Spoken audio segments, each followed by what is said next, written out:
the return of the Guantanamo Bay Naval Base territory to Cuba and a call for dialogue of various sectors given the political crisis in Guatemala were two of the statements released by representatives of the Community of Latin American and Caribbean States, or Celac, nations.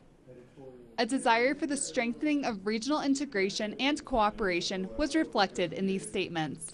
The return to Cuba of the territory occupied by a U.S. naval base in Guantanamo is one of the elements that has to be included in the context of that process towards normalization. Celac has understood that, and Celac has had a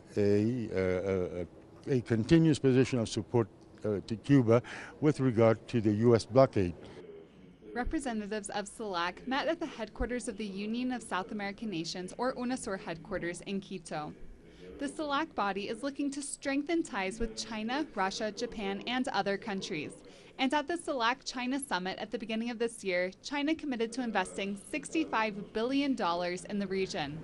We have discussed the ways in which we can use those funds, how we can do it as efficiently as possible, how it can benefit all of our countries, and we want to do it as fast as possible.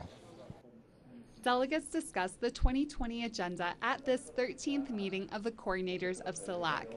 The agenda seeks to reduce inequality, promote development in science and technology, address climate change, improve infrastructure, and seek financing for development.